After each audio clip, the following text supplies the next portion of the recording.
First sari പറയുകയാണെങ്കിൽ fabric ചന്തേരിയാണ് സാരിയുടെ fabric. Soft ചന്തേരിയാണ് സാരിയുടെ fabric. Full body Jamdani woven സ്റ്റൈലിലായിരിക്കും കേട്ടോ സാരി വരുന്നത്.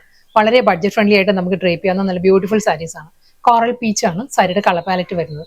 കോറൽ പീച്ചിൽ ഒരു ഓഫ് വൈറ്റ് ആൻഡ് ആന്റി ഗോൾഡൻ സെറിയിലുള്ള ജാംദാനി വുവൺ പാറ്റേണിലായിരിക്കും എൻ്റെ സാരിയും വരിക. ഈ ഒരു സ്റ്റൈലായിരിക്കും കേട്ടോ. ഫുൾ സാരിയിലും ആ ഒരു ജാംദാനി വുവൺ മോട്ടീവ്സ് വരുന്നുണ്ട്. ബോഡിയിൽ വരുമ്പോൾ സ്മോൾ മോട്ടീവ്സ് വന്നിട്ട് രണ്ട് സൈഡിലും ആ ഒരു ബോർഡർ വരുന്ന ഈ ഒരു പാറ്റേണിലായിരിക്കും വരുന്നത്. നല്ല സ്റ്റൈലിലായിരിക്കും സാരിയുടെ ഒരു മുന്താണിയിലും ആ ഒരു വർക്ക് വരുന്നത് കണ്ടോ. ഈ ഒരു സ്റ്റൈലിലാണ്. പല്ലുവിൽ ഫുൾ ആ ഒരു ജാംദാനി വുവൺ പാറ്റേണിൽ തന്നെയായിരിക്കും വരുന്നത്. വളരെ ലൈറ്റ് വെയിറ്റ് ആണ്. സോഫ്റ്റ് ചന്തേരിയാണ് സാരിയുടെ ഫാബ്രിക്. നല്ല നീറ്റ് ആയിട്ട് നിൽക്കുന്ന പ്ലീറ്റ്സ് ആയിരിക്കും കേട്ടോ നമുക്ക് കിട്ടുന്നത്. ഇതായിരിക്കും ആ ഒരു ക്ലോസർ ഷോട്ട് ഇങ്ങനെ വരും. ഗോൾഡൻ സെറിയിലൂടെ തന്നെയുള്ള ഡയമണ്ട് പാറ്റേണിലായിരിക്കും ഒരു വുവൺ മോട്ടീവ്സ് വരുന്നത് ബോഡിയിൽ. കൂടാതെ ഒരു വൈറ്റ് ത്രെഡ് വെച്ചിട്ടുള്ള പാറ്റേണും വരുന്നുണ്ട്. ബോഡി കംപ്ലീറ്റ് ഈ ഒരു സ്റ്റൈലാണ് കേട്ടോ.